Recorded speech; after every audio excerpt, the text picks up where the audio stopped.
माही की गूंज न्यूज में आपका स्वागत है। शनिवार को सामाजिक आयोजन में भाग लेने के लिए खवासा पहुंचे सैलाना के नवनिर्वाचित विधायक कमलेश्वर डोडियार ने ग्राम बामनिया के जैस कार्यकर्ताओं से मुलाकात की और पहले रतलाम रोड पर स्थित आदिवासी महानायक राणा पूंजा भील की प्रतिमा पर माल्यार्पण कर आशीर्वाद लिया, जिसके बाद मामा बालेश्वर दयाल के आश्रम पहुंचकर मामा जी की समाधि स्थल पर पहुंचकर आशीर्वाद लिया। इस दौरान मीडिया से चर्चा करते हुए विधायक डोडियार ने मामा जी के अधूरे कार्यों को पूरा करने की बात कही। इसके बाद विधायक डोडियार पेटलावद भी पहुंचे, जहां सिविल हॉस्पिटल का दौरा कर यहां से होने वाली अव्यवस्था को देखा। विधायक कमलेश्वर वहां से शासकीय महाविद्यालय पहुंचे, जहां प्राचार्य कांतु डामोर से महाविद्यालय की व्यवस्था की जानकारी ली। झाबुआ जिले की शासकीय स्वास्थ्य व्यवस्था और शिक्षा व्यवस्था देखकर कमलेश्वर डोडियार खासे नाराज दिखे और इस प्रकार की लापरवाही को लेकर उच्च अधिकारियों को अवगत करवाते हुए जल्द ही बड़े स्तर पर सुधार की पहल करने की बात कही। इस दौरान माही की गूंज संवाददाता राकेश गहलोत ने खास चर्चा की, जिसमें नए विधायक बने कमलेश्वर डोडियार ने विधानसभा के अपने शुरुआती उपस्थिति और पेटलावद क्षेत्र के दौरे पर अपनी बात कही। सुनिए कमलेश्वर डोडियार से पूरी बातचीत। नमस्कार दोस्तों, हमारे साथ में एक ऐसी शख्सियत है जिससे हमने कुछ माह पूर्व जैस की जो महापंचायत हुई थी पेटलाद में तब मुलाकात की थी और वो तब थे कमलेश्वर डोडियार और आज हैं वो विधायक कमलेश्वर डोडियार। और आपने देखा भी होगा और सुना भी होगा, काफ़ी चर्चित चेहरा बन चुके हैं मध्य प्रदेश में। जब से भोपाल बाइक से विधानसभा पहली बार पहुँचे थे तब से अभी पेटलावद क्षेत्र के दौरे पर हैं। मामा जी की समाधि, मामा बालेश्वर की समाधि पर पहुंचे थे, वहां माल्यार्पण किया। एक सामाजिक कार्यक्रम में भाग लेने के बाद पेटलावद पहुंचे, महाविद्यालय परिसर में आए हैं, कुछ जानकारी जुटाई है उन्होंने। उनसे चर्चा करेंगे कि किस प्रकार से विधानसभा जाने के बाद अब उनकी क्या भूमिका रहेगी। स्वागत है आपका माही की गूंज न्यूज़ में डोडियार जी। क्या विधायक बनने के बाद अब आपकी रणनीति रहेगी? सबसे पहले तो ये आपकी पूरी टीम को धन्यवाद। और विधायक बनने के बाद में मैं तो काम पर उतर आया हूँ, अपने काम चल रहे हैं। विधायक होने के नाते जो जिम्मेदारी होती है वो, और आपने देखा होगा अभी सुना होगा, हमने बिल प्रदेश की मांग भी करी विधानसभा के अंदर में। और हमने आदिवासियों की जो ज़मीनें हैं वो बड़े बड़े कारपोरेट घरानों को दी जाती हैं व्यापार करने के लिए या अपने इंडस्ट्रीज़ बनाने के लिए, तो उसका भी हमने विरोध जताया है कि आदिवासियों की ज़मीनों से बेदखल करके अगर आप लोग ज़्यादा ये चीज़ें करेंगे तो ये भी गलत है। और दूसरा, हमने आदिवासी इलाके में शराब मुक्ति के ऊपर भी हमने बात रखी है कि आदिवासी इलाकों में जो शराब की बिक्री नहीं होना चाहिए। इससे अनपढ़ अज्ञानी जो लोग हैं वो ज़्यादा शराब पीते हैं, पूरा घर परिवार फैमिली बच्चे सब बर्बाद हो जाते हैं। तो ये चीज़ें रखी है और अब मेरी जिम्मेवारी बनती है, चूँकि मैं आदिवासी पार्टी से अकेला व्यक्ति हूँ और बहुत लोग पूरे मध्य प्रदेश के लोग मुझसे जुड़ चुके हैं।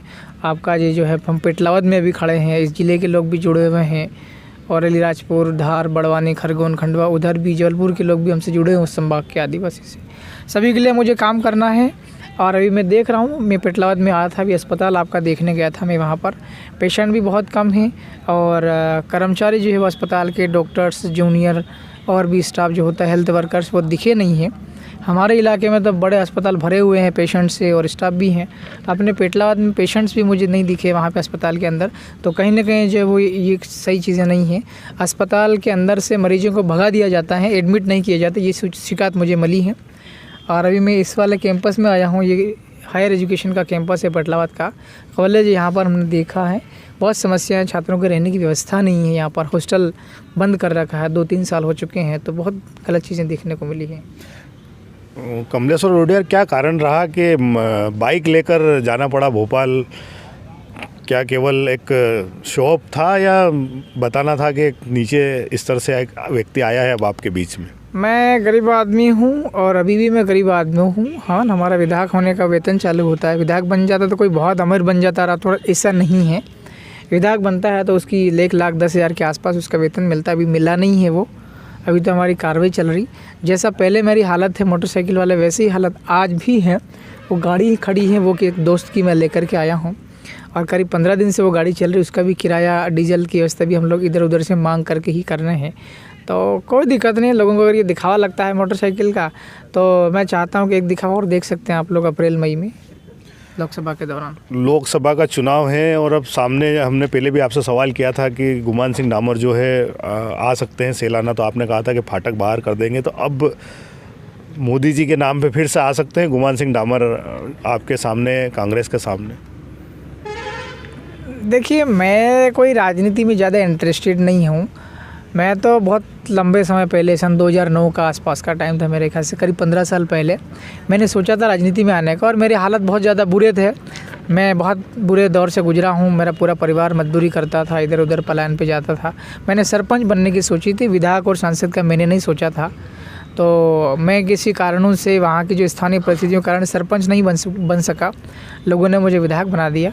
सांसद वांसद बनने के मेरा इरादा तो नहीं है, अगर लोग कुछ कहते हैं और तो सब चीज़ें देखी जाएगी। सांसद गुमान सिंह जैसे बड़े नेता, या कहेंगे बड़े पूंजीपति से ही मुकाबला होने वाला है, किसी का भी होगा। ऐसे में क्या लगता है आपको? देखिए, मेरे सामने भी वहाँ सेलाना से मैं आता हूँ, 221 रतलाम ज़िले की, वहाँ भी मेरे सामने बहुत दिग्गज थे। तत्कालीन जो विधायक थे, 15 दिन पहले जो थे सिटिंग एमएलए, वो भी बहुत पैसे में थे, उनके पास भी बहुत पैसा है। और बीजेपी से दी थी मैडम संगीता चारेल, वो भी बहुत पैसे से, बहुत माल है उनके पास में भी। पूर्व विधायक दोनों थे। तो फिर भी हम वहाँ से निकल के आ गए थे। मेरे ख्याल से यहाँ झाबुआ में यहाँ भी निकलने में कोई दिक्कत नहीं पड़ेगी हमें, ये भले कितने पैसे वाला हो। ये देखने में आ रहा है कि लगातार जो विपक्ष है वो ख़त्म होता जा रहा है। बीजेपी चारों तरफ एक तरफा राज करती जा रही है, केंद्र में भी सरकार उनकी है और ज़्यादा लोग जीत के आ रहे हैं बीजेपी से। ऐसे में बीजेपी के जो सामने विपक्ष है वो ख़त्म हो रहा है, और उसका कहीं ना कहीं कारण ये है कि सब जो है विपक्ष से जो है वो बटा हुआ है, और वो सब चुनाव लड़कर मैदान में उतर जाते हैं, और वो जो वोटों का जो ध्रुवीकरण वो हो जाता है, और बीजेपी का जो वोट बैंक है फिक्स, उसके कारण बीजेपी जीत जाती है। तो जीत जाती है लेकिन फिर विपक्ष ख़त्म हो जाता है। ऐसी कोई योजना है कि इस बार इंडिया अलायंस जो चल रहा है उनके साथ में सहयोग करके और आगे बढ़ा जाए? हमारा इंडिया या एनडीए ऐसे गठबंधन जैसी कोई चीज़ें नहीं। हमारे कुछ मुद्दे रहेंगे राष्ट्रीय स्तर के और हमारे इलाके के स्तर के। अगर इन मुद्दों के समाधान के ऊपर कोई भी बात करता है तो हम लोग एनडीए के साथ भी जा सकते हैं। हमारे पार्टी के राष्ट्रीय नेतृत्व से भी हम लोग बात करेंगे, भारत आदिवासी पार्टी की, उन्हें भी हम लोग सूचना देंगे, और हमारा जो सोच है वो हमको उन्हें भी अवगत करवाएंगे। मैं 2 दिन पहले विधानसभा के अंदर मैंने भील प्रदेश की वहाँ पर मांग रखी। किसी भी बीजेपी की विधायक, अभी बीजेपी की सरकार है, किसी भी बीजेपी की विधायक ने मेरा विरोध नहीं किया सदन के अंदर, विधानसभा में। किसी भी कांग्रेस के व्यक्ति ने मेरा विरोध नहीं किया कि आप लोग भील प्रदेश की मांग क्यों कर रहे हैं। बहुत खुशी के साथ में हंसते हुए मैंने मांग की वहाँ पे। तो मेरे ख्याल से यहाँ अगर भील प्रदेश बनाने की बात पर सहमति बन जाती है, और हम लोग अगर मान लो मैं या मेरा कोई साथी अगर जीत करके लोकसभा जाता है, तो वहाँ एनडीए के साथ में गठबंधन करने में हम लोग हिचकिचाएंगे नहीं। कहा जा सकता है कि चुनाव लड़ने की स्थिति में ही रहेगी बाप लोकसभा में। किसी दल के साथ में जाकर मुद्दे पर जब समझौता हो जाए तो दल के साथ में जाकर, चुनाव के पहले कोई समझौता नहीं होगा, जो होगा जो चुनाव के बाद होगा। हाँ, तो मैंने बता दिया ना, बड़ा मुद्दा ही मैंने बता दिया है। सबसे बड़ा मुद्दा इन 4-5 राज्यों का जो हम वेस्ट एमपी में भी खड़े हैं, पश्चिम मध्य प्रदेश में है, 4-5-7 जिले आते हैं। इनकी समस्याओं का समाधान की बड़ा समस्या रख रहे हैं हम लोग। तो भील प्रदेश अगर बनाने के ऊपर सहमति जो भी बना देगा उसके साथ में है। और कांग्रेस तो लगभग मेरे ख्याल से बहुत नीचे उतर रही है ना, 0 पे जा रही है। तो अब जो बीजेपी का है, और बीजेपी के साथ में अगर हमारे जो लोग बड़े शीर्ष नेतृत्व हमारे जो पार्टी का है, सब मिल कर के अगर करेंगे तो हम लोग इधर भी जा सकते हैं। और अगर ये कहे कि अपने को एनडीए के साथ में रहना है ना, हम 4 विधायक हैं, 3 राजस्थान में और मैं यहाँ मध्य प्रदेश से मैं एक हूँ, हम 4 है टोटल भारत आदिवासी पार्टी है। पार्टी का शीर्ष नेतृत्व अगर तय करेगा हमें इंडिया के साथ में, एनडीए के साथ में, मैं उनका मान लूँगा। लेकिन इंडिया मुझे लगता नहीं, कोई दम नहीं है इसके अंदर में। भोपाल गए थे आप, चर्चा चल रही है मंत्रिमंडल की, 15 दिन हो गए हैं और मंत्रिमंडल अभी तक बना नहीं। किस प्रकार की चर्चा हो रही है, आखिर क्या दिक्कतें आ रही मंत्रिमंडल में, क्या समस्याएं चल रही हो? ये तो उनकी पार्टी जाने। मैंने भी अपने लिए मैंने भी मांग करी कि मुझे भी अगर मंत्रिमंडल में जगह दी जाती है, मैं अच्छे से काम कर सकता हूँ। मुझे भी समझ है, मैं जिस मिनिस्ट्री को मैं मांग रहा हूँ उस मिनिस्ट्री में काम कर लोगों की समस्याओं का समाधान देने की समझ मुझे भी है। अब ये लेट क्यों हो रहा है, इसके पीछे का रीज़न तो आप लोग जो है आप निकाल सकते हैं। ये शिक्षा जो व्यवस्था है झाबुआ ज़िले की, आप भी, ये तो हाई एजुकेशन है, आपने देखा महाविद्यालय में जो स्थिति बनी हुई है, उस हिसाब से आप ये देख सकते हैं कि जो ज़मीनी स्तर के जो स्कूलें होंगे इस ग्रामीण क्षेत्र के झाबुआ ज़िले के, उनकी क्या स्थिति रही होगी जब ये इतना बड़ा परिसर शिक्षा विहीन होकर पड़ा है या संघर्ष कर रहा है, तो आगे जब, क्योंकि आप रतलाम से विधायक है और बाप पार्टी के आदिवासी एरिया है, पूरा झाबुआ जिला ट्राइबल बेल्ट है, शिक्षा की काफ़ी यहाँ पर कमजोरियाँ हैं, छात्रावासों में भोजन नहीं है, आए दिन बच्चों को कुछ ना कुछ गलत खाने में आ जाता है, बीमार हो जाती है। आपने यहाँ देखा कि छात्रावास बंद पड़े हैं, तो क्या झाबुआ ज़िले की शिक्षा व्यवस्था के लिए आप करेंगे? बहुत जल्दी ठीक हो जाएगी। अभी मैं वही देख रहा हूँ, है ना, छात्रावास भी देख रहा हूँ, मैं स्कूल्स भी देख रहा हूँ, अभी कॉलेज में हम लोग खड़े हैं, पूरे ज़िले का देखेंगे और समस्याओं का समाधान हम त्वरित गति से करेंगे। संबंधित अधिकारी से भी बात करेंगे, जो भी कर्मचारी अधिकारी लापरवाही बरतता है उसे झाबुआ ज़िले से बाहर कर देंगे। तो ये कमलेश्वर डोडियार थे। अभी एक और छोटा सा प्रश्न है, आप मामा जी की समाधि स्थल पे गए थे 26 को, उनकी पुण्यतिथि, यहाँ पर 20 से 25 हज़ार लोग यहाँ पर आते हैं और सेलाना क्षेत्र से भी बड़े भारी संख्या में यहाँ पर लोग पहुँचते हैं। क्या मामा जी को लेकर विचार है आपका, भारत रत्न देना चाहिए उनको, सरकार से मांग चल रही है ऐसी? बिल्कुल देना चाहिए ना, उन्होंने जितना योगदान दिया है कमज़ोर तबके को जागृत करने के लिए और कमज़ोर तबके को अधिकार दिलाने के लिए, आदिवासी जो इलाका है, जल जंगल और ज़मीन, ये जो लड़ाई है, भारत के संविधान में भी इसका उल्लेख है। इन अधिकारों को दिलवाने के लिए मामा बालेश्वर दयाल ने बहुत संघर्ष किया है, कई दफ़ा जेल गए हैं, कई दफ़ा भूखे पैसे भी काम किया है। तो मेरा भी उन्हीं की तरह जीवन है, टफ़ तरीके से जी रहा हूँ। मेरा नाम उनका नाम भी मिलता जुलता है, उनका नाम मामा बालेश्वर दयाल था, मेरा नाम भी कमलेश्वर है। बहुत सी चीज़ें हम दोनों में समान जैसी भी दिखती हैं। मैं आदिवासी वर्ग से आता हूँ, वो ब्राह्मण समाज से आते हैं, थोड़ा बहुत फ़र्क भी है, लेकिन उनके काम में और मेरे काम में बहुत सी समानताएं भी हैं।